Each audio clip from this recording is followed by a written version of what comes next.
We're starting day two of the 2024 Widening the Pipeline final training, by talking about the issue of media training and about the need for us as journalists to be able to expand our footprint, if you will, our ability to communicate our work, to talk to the public, to talk to our editors, but to really feel comfortable in our skin when we discuss our work as journalists.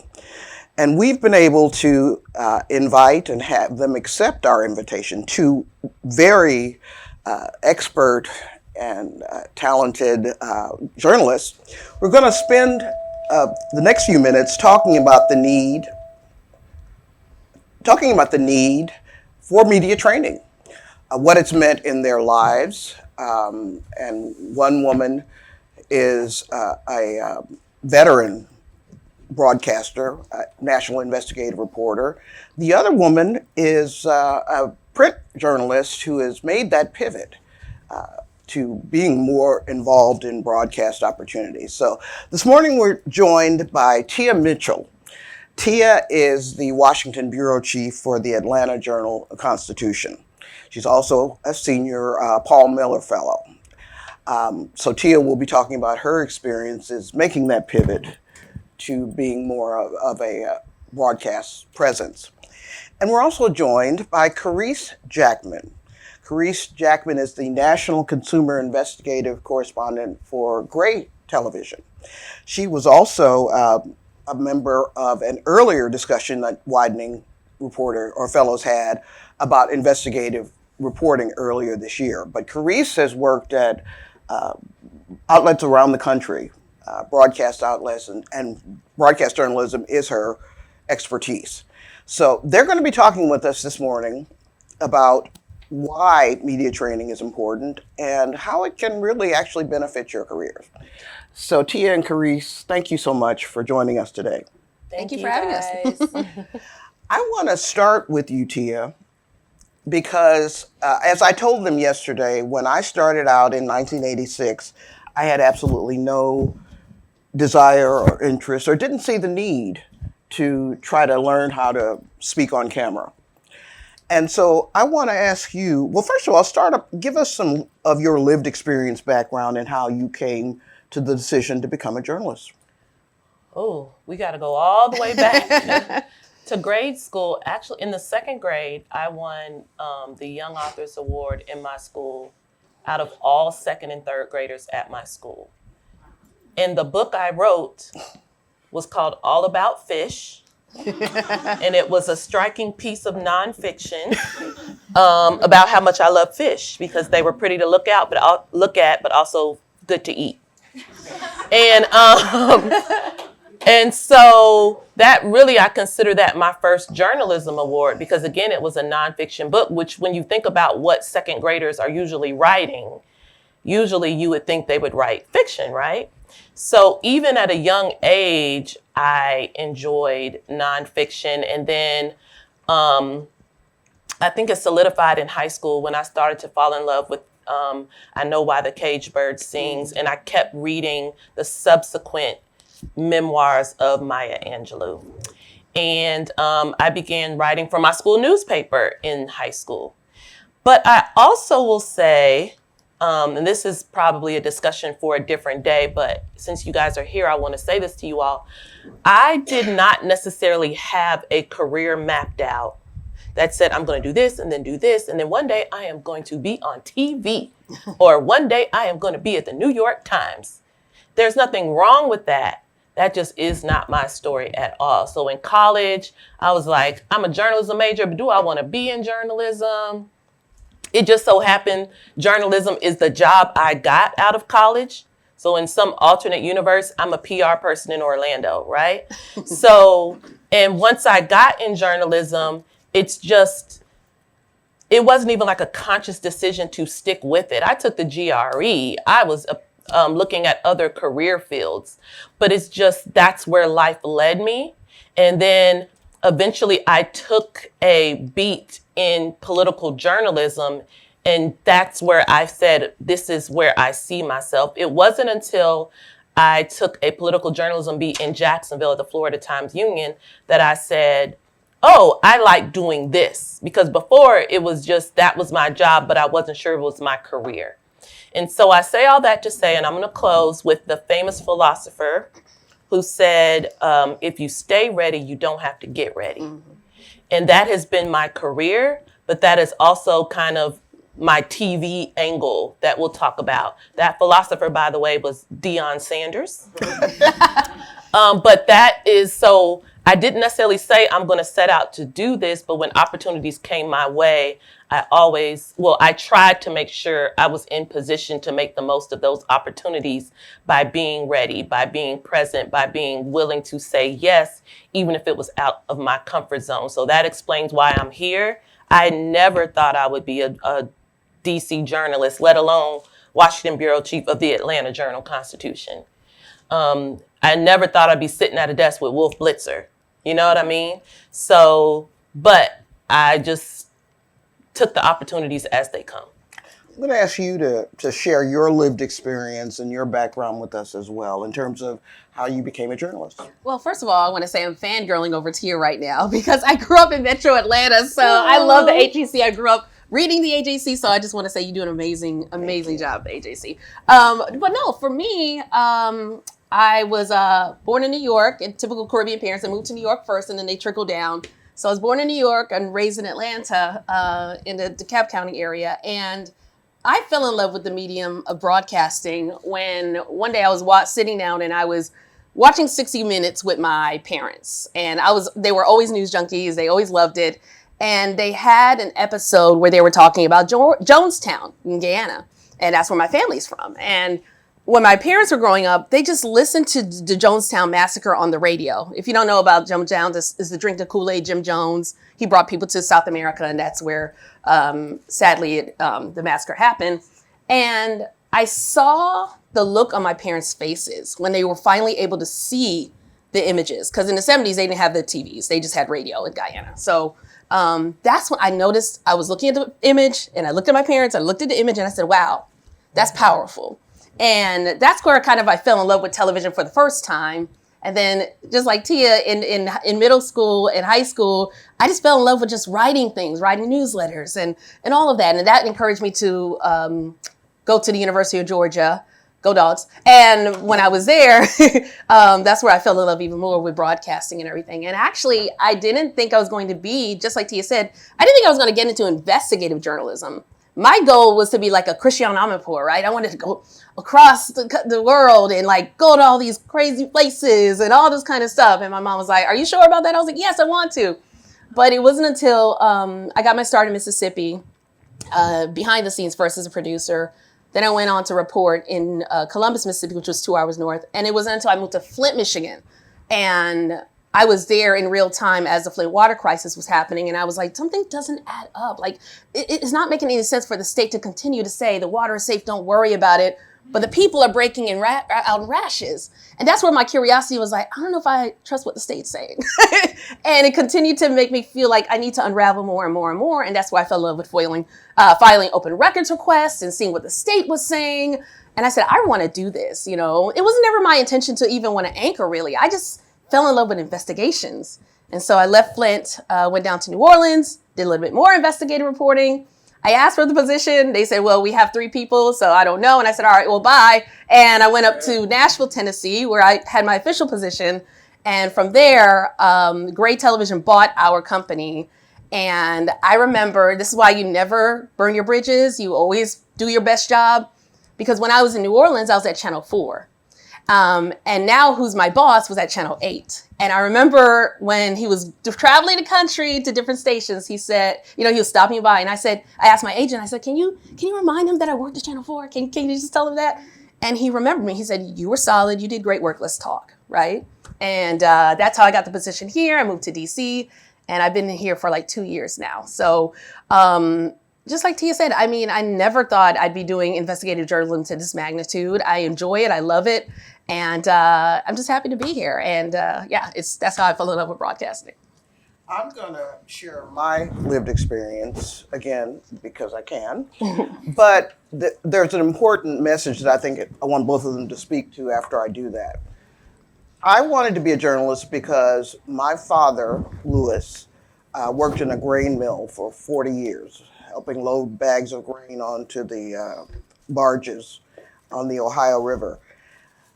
And he wasn't a talkative man. He didn't share much of anything with any of us.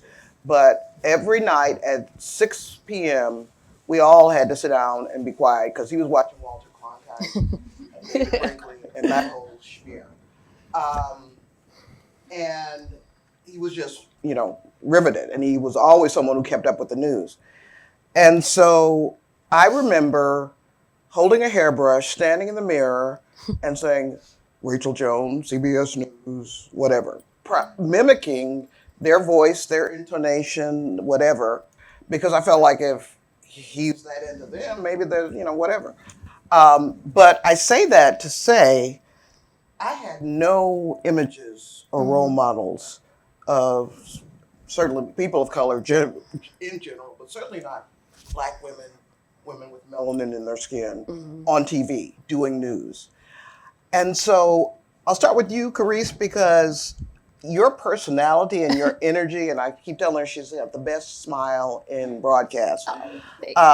It almost feels preordained that you became involved in this medium. But tell me a little bit about how you made the mental pivot that I want to be on camera. Yeah, well, I mean, I remember it distinctly when I was, obviously I told you, I fell in love with with reporting when I was watching 60 Minutes, but it wasn't until a Black woman from 11 Alive came to my career day and I got to see it face to face. And she said, if you love writing, if you love digging for answers, if you love being a little nosy, you should consider news. And I was like, oh.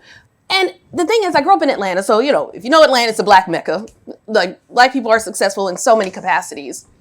But to actually see her to my face was like a whole different ballgame. That way I was like, okay, I can really be this. And that's how I was like, okay, this is something I can attain, And even as you climb the ladder, there are not many Black female investigative reporters, too. And so it was, anytime I'm able to meet somebody who's doing this kind of work, I would just ask them, I would pick their brain. I would ask them, what trials, what tribulations, what challenges do you face? And how do you navigate that? And so I would honestly look at mentors. I would look at peers. I would take, their advice whenever I could. And even though I wanted to do broadcasting, it still wasn't easy, right? I'll never forget. I was in Columbus, Mississippi. It was like my first or second week, and I was stumbling like a clumsy girl on camera. I couldn't focus. I couldn't do anything. And this Black woman, Andrea Self, and I'm so sad because she's retiring soon. But she said to me, all right, Caresse, start with a question. And she said, and then count the 3 C's. And I said, what are the 3 C's? She said, be calm, be confident, be comfortable. You know your story, regurgitate it in your head, have the bullet points, and go. Take a deep breath and go. And since then, I was like, okay, I'm telling everybody about these 3 C's. And that's kind of how I was able to navigate the news world early on in terms of broadcasting. And it honestly was a lot of mentors, especially a lot of Black women mentors for me personally, that I was able to see it and I was like, okay, I can do this. So that's how I was able to do it. You know what? Of those three C's, I think comfortable is the most important one. It is. If you are stressed or frightened or intimidated or whatever, it shows in every part of your body. It does. It shows certainly in your voice. You can hear it in your voice. Getting to the place where you're comfortable is so important. And I want to ask you to speak to what I remember, I think, being one of your first appearances on C-SPAN. I remember you tweeted something about it. I'm going to be on filling in for so-and-so. Tell us about the moment when the first person came to you and said, we want you to come in. So before we do, when you talk about comfortable, I just want to make the point that is a learned skill. It is. So don't be just because things are uncomfortable now does not mean this industry is not for you. Mm-hmm. But journalism requires us to get out of our comfort zone, whether it's going on TV when you're not used to going on TV, when it's walking up and knocking on people's doors, where it's interviewing people on their worst day. it is not comfortable all the time. But if you learn how to manage that discomfort, you come up with the skills to work even when you are initially feeling uncomfortable. That's what's going to make you great as journalism. So I just wanted to say. For C-SPAN was interesting because, they have Washington Journal every weekday morning, even on weekends. And a couple of times during the pandemic, they always have journalists on, and they asked me on. And the first couple times I was on, it was me and another journalist, and we did like a round table. C-SPAN's a call-in show. So you get people from all across the nation, and they're basically like, the callers can get kind of crazy, and we don't know what they're going to ask, but just do your best. And because of the pandemic, I was in a studio all by myself. It's not like it is now where everyone's in the same room. We were all separated. So I'm literally in a studio by myself, not even any producer people. Like once they got me set up, they left. And I'm looking at the screen or whatever, and it's like, the craziest calls, And I'm like, they're like, and what about those Democrats that want to eat your face? And it's like, well, that's not quite accurate.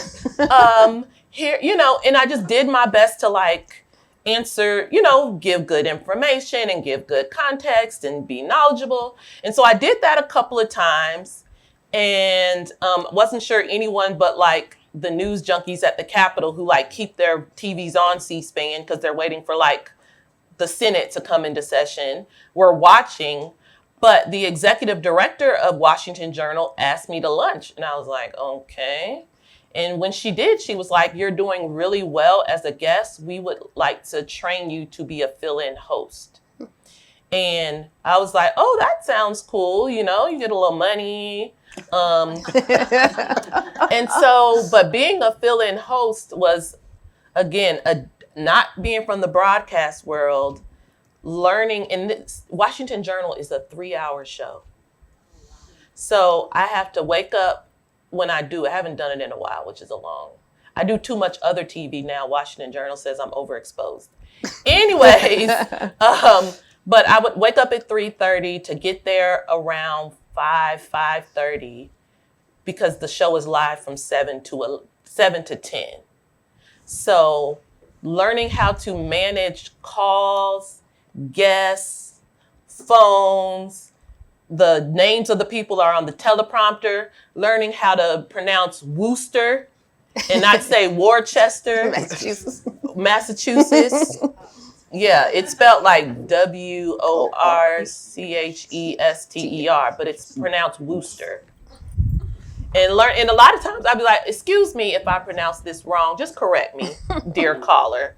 And so one time this lady called and went so viral because she was like, I just want to sing a little song for you. I said, okay, go ahead. And I'm trying to listen because we also have a kill button because we don't want them to cuss. So I'm trying to listen to see where is she going with this little song. And so they thought it was so hilarious. They clipped it and put it on social media. Like, listen to this woman sing a song. So you see me going. Anyway, so it was a new skill set. And I really felt so much value. I'm going to get back on there eventually. Now that it's not campaign season, maybe they won't think I'm so exposed. But I feel so much value in C-SPAN. It's also when you're, because you hear from regular people and you hear the stuff that people are concerned about, that their thoughts, their views from regular people that are over age 65 for the most part, but still regular people. But it's also a good way if you're a new journalist, particularly in Washington, because it is Washington Journal, it is a good way to get on TV when you're just starting out. I want to talk to you two ladies about something that I have often run into my career, and that is before people meet me, if they hear my voice on the phone, let's just put it out there, they think I'm white. Mm-hmm. And then when I show up, it's whatever. And so the whole range of issues that come with being a woman of color, mm-hmm. broadcasting your voice, your face, your essence Talk to me about things like, for example, at C-SPAN, do they have a good makeup artist? Or do you have to bring your own? Talk about the things that come with that. You mostly are doing your own. CNN has makeup artists. News Nation has makeup artists. But if you're doing NBC or MSNBC, you're doing your own. C-SPAN, I'm doing my own. If I'm at home doing a hit, I'm doing my own. Mm-hmm. Most of the broadcasters. And local news people doing it on their own. Me, myself, and I. Yeah, talk about some of your early experiences as a reporter. Yeah. In Mississippi or whatever. Did you have to walk around with your makeup kits? You walked around with everything. So I started off as when I was behind the scenes, I was doing the producing, but when I went on air, I was what you call an MMJ, a multimedia journalist. You shoot, you write, you edit all of your own material, and you carry all that luggage with you. Especially when I was in rural Mississippi, I had to travel with everything. I couldn't forget things. I remember one time I traveled 2 hours away, and I forgot my camera battery. And I was like, oh my God, I'm going to get fired. Well, thankfully it was gracious because it was like my first couple of weeks. But yeah, you have to navigate all of that. And like Tia said, be ready for the unpredictable. Sometimes you go out, you have to talk to people. They may have never seen a black face, a brown face, and they may say some ignorant stuff to you. And you got to find a way to pivot that and just deal with it, right? And so that's what I found out when I was working in local news, especially. And like you said, there are no makeup artists. You got to do it all yourself. Sometimes go get your content, go back, get ready to put it on air, and make sure it's a clean edit and everything. And you will make mistakes. I mean, we're human, right?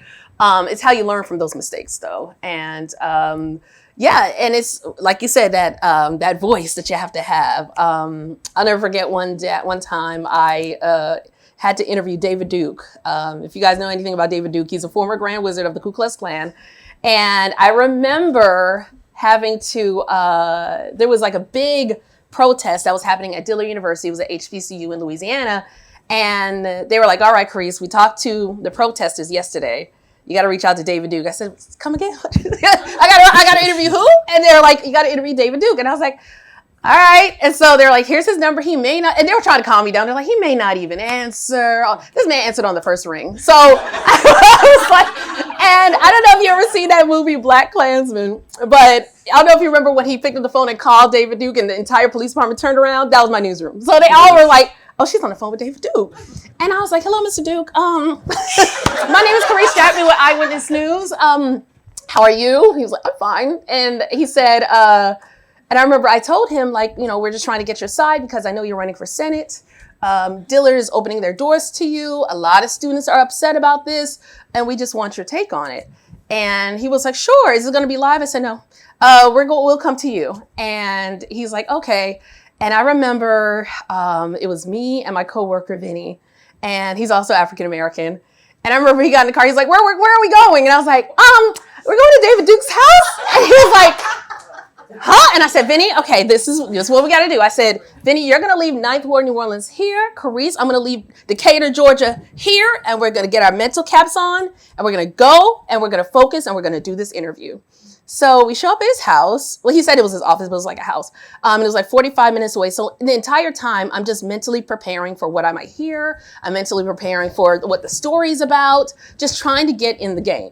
And so we show up. He opens the door. I guess it's his assistant. And he asked me to walk in, and immediately I'm just aware of my surroundings. That's another thing you have to do when you're out there reporting, and especially in broadcasting, be aware of your surroundings.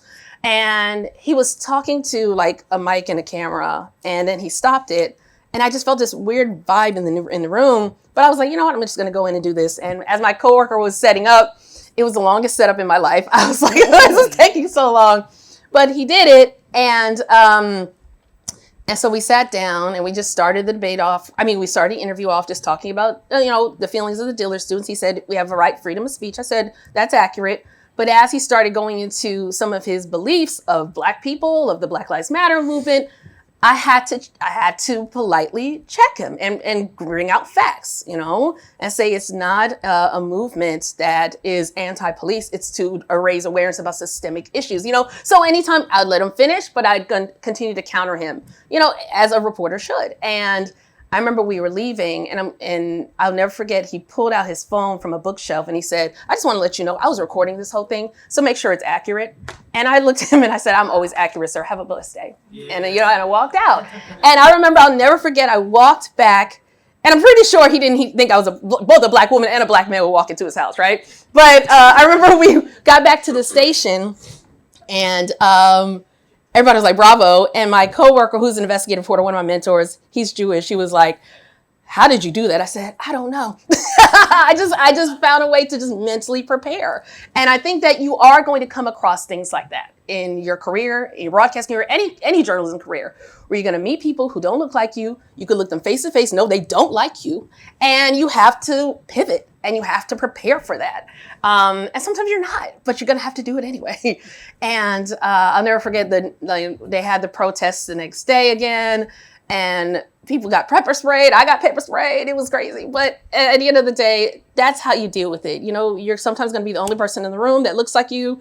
You're going to have to deal with issues and talk to people that don't look like you, that don't like you. And you have to just put on your mental journalism cap and get it done.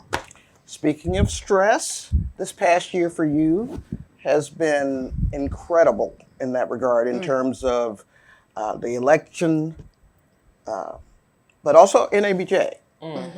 And what happened there.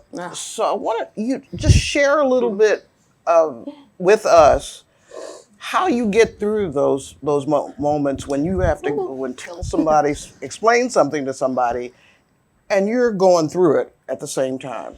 Yeah, NABJ was, so for those who don't know, I was one of the people involved with inviting both Donald Trump and President Biden, then Vice President Harris, to speak at NABJ's convention. It became quite controversial when Donald Trump said yes, even more so because there was a narrative that was put out there that wasn't quite accurate, that NABJ wasn't being as welcoming to Vice President Harris. And it was very frustrating to me. Number one, not only am I a journalist, but I'm a Libra. For anybody, the Libras in here, we are about justice. So like when things aren't fair, that bothers us. And so like, I was so bothered, like, you can disagree. You can disagree with the decision. I stand behind it, but like, I give people the right to say I don't like it or I don't agree. But like, don't lie about it, or don't put words in my mouth. Like, I was like, people can agree to disagree. They don't have to come. Like, if you're registered for the convention and you don't want to see Donald Trump, you literally can skip that hour. People were like, look how nasty she is. She's telling people don't come. And I was like, that's not what I said. I just said you don't have to attend. But I'm a NABJ convention programming co-chair. That was the day one of a 5-day convention. And so I had to power through from that standpoint. It just so happened the night of the Donald Trump thing, which we announced Donald Trump on Monday. It wasn't that we were like trying to hold on to it. It literally came together that weekend before. So we weren't ready to announce until Monday. But there was like 2 days of just backlash. Then it came, y'all know how he acted. Then it was like, it went from y'all are platforming him so he can be nice and be cordial and get black votes to, why would you platform him to let him be so nasty, to why did you platform him and not have other certain journalists on the stage? It was just a lot. And that night I had CNN, and I had declined every media request.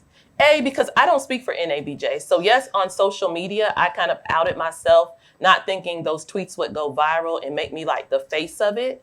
But, you know, I shut my social media down, had to get help because people started calling my work phone, harassing.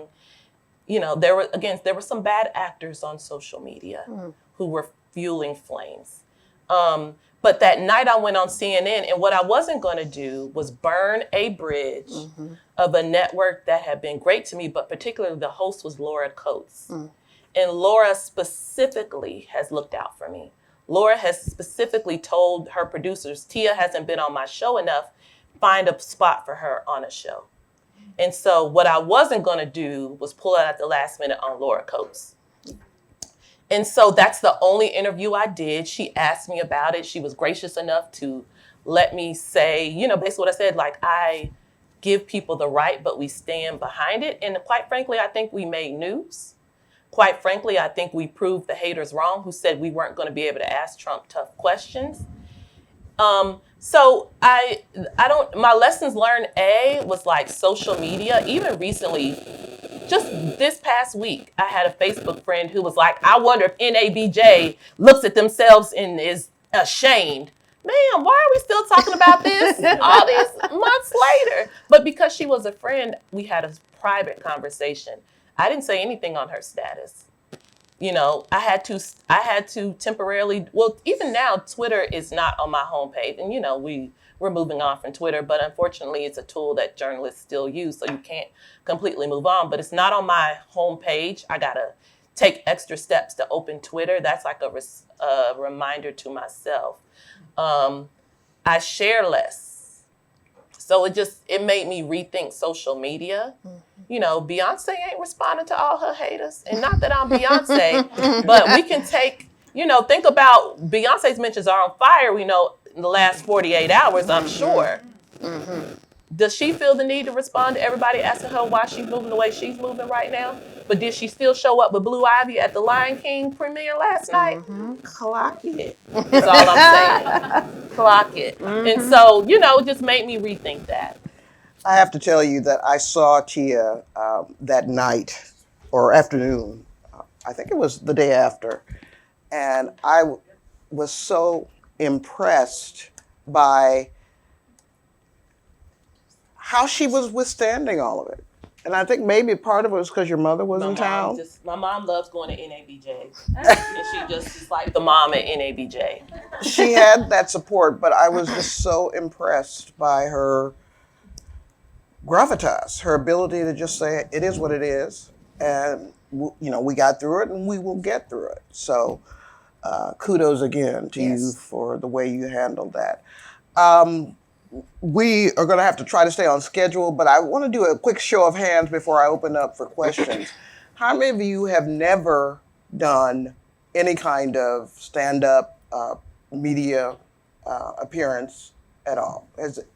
Are there any people who've never done that? 1, 2, 3, 4, 5.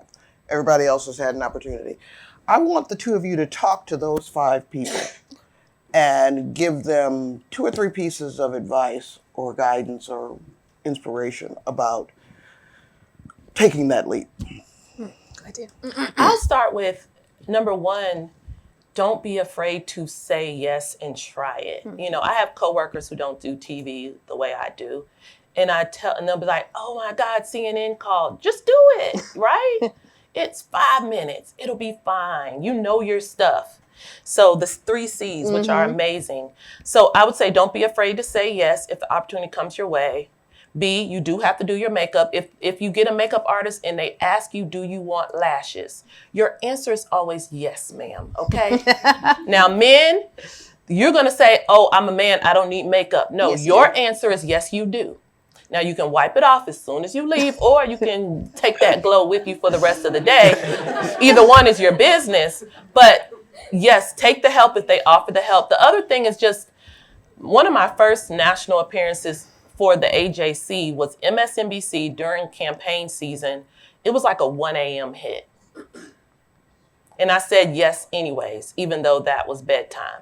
And I had to do my hair because my hair wasn't done. I did my hair and then I went to bed like very gingerly so that I could wake up and do the hit at 1 a.m. But that 1 a.m. led to a 9 a.m. and a 10 and a noon. You see what I'm saying? So I think that's it. The other thing is just do not be afraid to be yourself. Yep. Like I am known, this hair was different yesterday. It'll be different tomorrow. People like, oh yeah, you the lady who always had different hairstyles. Mm-hmm. Yes, that's right. That's me. I don't, and it's different because but the industry's changing. Even anchors don't have to adhere to the same standards of beauty and respectability that they once did. But when you're like the guest, go on with your blue hair. Don't let nobody tell you can't go on TV with blue hair. You absolutely can. Nicole Hannah-Jones goes on with her fire engine red hair all the time. So I can, if you guys have any specific questions, I'll answer as well. Same. If you have any questions, like, just feel free. And just remember, even broadcasters, we all had to start somewhere. We all had our first day. We all had our first week. Practice, prepare. Remember to speak slowly. Make sure that you're enunciating words. Again, take a deep breath. Be a polished shoe. Again, and you know your stuff. You've done this. You've done a story on this. Just remember that I've got this, right? I've got this. I know what I'm talking about. And take that, again, that confidence and bring it to the camera. And again, like you said, you're going to have a stumble here or an here. It happens. But just remember who you are, what you do, why you love what you do, and the story that you reported on. And go from there. And like Tia said, be yourself. I'm still myself. I remember when I first started, I was like, I'm a talker. I move my hands. And I was like, oh my God, they probably think I'm moving my hands too much. But I just started slowly moving my hands with a little bit of more poise. And, so you just find ways to still be yourself. I call it a polished you. You go on air, you be a polished you. And that's the advice I have, especially for that first time. But we all have to do it. And remember, practice makes perfect. The more you do it, the more you're on camera, the better you become, right? And that's how you have to do it. And pretty soon, like I just had an investigation come out. And we usually do talkbacks with some of our 114 stations. I had my talkbacks. I hadn't done my talkback since I was in Nashville, Tennessee. I was like, oh Lord, how am I gonna? And guess what? It came just like that because you do it often and you just go on the go and you just continue to perfect it. So, and again, you're not gonna be perfect. Nobody is, but just continue to work at it. That's one of the biggest stumbling blocks for many people is the fear of not being perfect. Yeah. If I make one stumble or mispronounce one word, I'm ruined and I'll never get an opportunity again. So, Bianca, we got to get the mic to you. And while we're getting the mic, I will say, especially because we're in a room full of people of color, have the audacity of a non-person of color, particularly of the male persuasion. Ooh, preach on it. Huh. Because there's a cultural thing where sometimes when you're a person of color, you question whether you belong in the room. You question whether you're good enough. And when I tell you, I have to tell my coworker this, she's a Black and Indian woman. I said, I promise you, these other reporters who are not a person of color and of the male persuasion, they're not better than you. They're not. They might be socialized to have more confidence when they walk in the room as you. They might be socialized to think they're better than you, to like have that air of like, I'm top. But I was like, I'm telling you, they're not better than you. No. So you go in there and know you're going to be just as good, if not better. And go ahead. I was going to piggyback off of what Tia said. Just recently, I was doing my talkbacks, and a colleague walked by, who Tia described, and instantly said, oh, you're doing talkbacks today, right? Because I'm not out there doing politics. Politics may come in if I'm doing an investigation. I want a lawmaker to talk to me, right? But I'm doing investigations, which sometimes can work from weeks to months, sometimes a year at a time. And I was like, yeah, I'm doing my talkbacks. And he was like, oh, you're doing some real reporting now. And I said, what did you just say? First of all, the camera was off. I said, what did you say? And I said, and then my coworker, who's an ally, he was like, I was hoping you heard him. I said, oh, I heard exactly what he said. I said, just to have you know, I have 15 years under my belt. I have done this for a while. Do not do that, and you need to take that back. And then I took off my mic, and one of my coworkers said, are you okay? I said, oh, I'm fine. Just call me for my next talk back. And guess what? I went back. I regurgitated what I had because that was a distraction. Wanted to throw you off. There are going to be people like that. And guess what? I went in there. I knew myself. And in my talk back, I said, in my 12, 13 years of reporting on lead pipes, so I threw in my experience, right? Don't let these people do that. Don't make them make you feel like you don't belong, that you're not doing real stuff, because they will try you. Don't allow them to get in your head. The technical term for that is She got him together. Okay. Hi, I'm Bianca Quilantan. I'm with Politico. I've been on TV a couple of times, but every time I have this like full body response of like heart racing, stomach falling as soon as they're about to start. And like, do you have any tips on how to get around that? And then also sometimes they ask you questions that they didn't say that they were going to ask you. Like someone asked me about Stephen Breyer and I was like, I don't cover the Supreme Court. So, you know, I don't know if you have any advice for that too on how to pivot. I do quickly. Yeah. Don't ever feel like you are at their mercy. If you don't know the answer, say it. That's not my expertise. I know several of my colleagues do that, and you know you want to invite them on, but never feel like, oh my God, they've cornered me. Always make sure that you give the impression and the truthful impression that I'm here to talk about what I know, and I can talk to you about that ad nauseum. But if I don't know it, In another way, if you're live and they ask you something you don't know, if you are able to, there's nothing wrong with saying like, that's just not my expertise. But if you're able to, like if they ask you about Justice Breyer specifically, you can say, I don't know about Justice Breyer specifically, but I can say the Supreme Court overall is dealing with a lot of partisanship as the new conservative majority, blah, blah, blah, blah, blah. And so you can pivot to something you know that's somewhat related. Again, that is a tool that happens more often than you know on these shows, but because you would have to have the ear to even know that that's what that person did. Because there's a lot of like, anytime, like the other day when the shooting happened of the United CEO and all the news organizations were wall to wall, they didn't have a suspect. They didn't have any information, especially those initial couple of hours. They were wall to wall saying the same thing over and over again for those first few hours. And literally wall to wall. They didn't talk about anything else really. You know, they might have broke in to do headlines and went right back. So those anchors were BSing the whole time. Or the people they brought in, like, we've got journalists such and so on the street. What do you know, such and so? I see police officers and fire. Do you see the number of police? There is a wide police presence. They have told you nothing. So you just have to, some of it is in repetition. You'll get better at that. You'll get better at learning how to pivot to an answer, even if the specific question is not something you're able. It's another skill you'll develop. As far as the butterflies, first of all, that nervousness is kind of something you want because that means you care. That means that's your nervous system saying, I'm trying to meet this moment.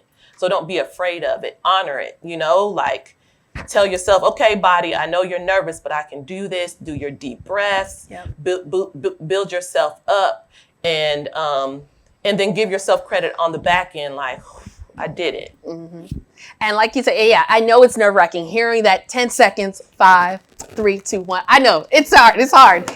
But like she said, take a deep breath, say those 3 C's. Did you write them down? Okay, good. Say those 3 C's, take a deep breath and go again. And just tell yourself as you're preparing, I know this, I know what I'm going to ask. And they will. Literally in the talkbacks I just had, we gave them suggested questions. They got off of that. I ended up talking to this one lady, and she actually ended up exchanging emails with me. She's an anchor in Georgia, and she's from Michigan. So when I was talking about the history of lead pipes and stuff, and I mentioned, I used to work in Michigan. I used to work in Flint. She's from Detroit. So she emailed me. She's like, hi, sis. Oh, great job. Because we ended up not getting off a little bit and just talking about her experience, my experience dealing with this issue, and so sometimes it does happen, and like Tia said, there are going to be times where there's wall-to-wall coverage or you're outside. So many times in local news, they'll be like, all right, Caresse, head to this fire that happened down the street. I'm like, I don't know anything about this. The PIO is not answering the phone. So I go out there and I just set the scene. We're going to find out more information, but here's what we know right now. As you can see, they've got fire crews here. They're dealing with the hot spots on top. And then I also what I do is I talk from experience. So if I'm out covering, say, a fire, right? I'll say, typically this is what's done. The fire, they'll try to put out the fire. That's their priority. Somebody will come and talk to us and we will get more information. But for now, this is what we know. And again, we're all news junkies in here, but not everybody's watching every single second. Some people are, but not everybody. So you have to remember your next hit, it may be a different audience, and you have to give them the same respect that you're giving the person before, right? So that's usually what I say is just, say it's 3 C's, know what you want, expect that they're going to probably ask you another question, especially if the conversation is going well. And like Tia said, find a way to pivot to what you do know, right? And that's kind of the best way for me is as how to do that. And again, I know the nervousness is a good thing. It keeps you humble, right? And so keep that energy. The minute you're like, oh, I'm too confident for this, or just don't replace confidence with arrogance, right? You don't want to be arrogant about it. You want to be confident, but you want to be humble too and know, okay, I got the bit jitters. I still get butterflies. I've been doing this for like 15 years. It's tough, I know, but you got this. You got this. That's a terrific point to wrap this portion of the discussion up. Please hold these questions that you might have, because you'll get to ask them up in the studio. But I'd like to take this opportunity to thank Tia Mitchell and Caresse Jackman for talking with us about the importance of media training. So let's show them our gratitude. Thank you.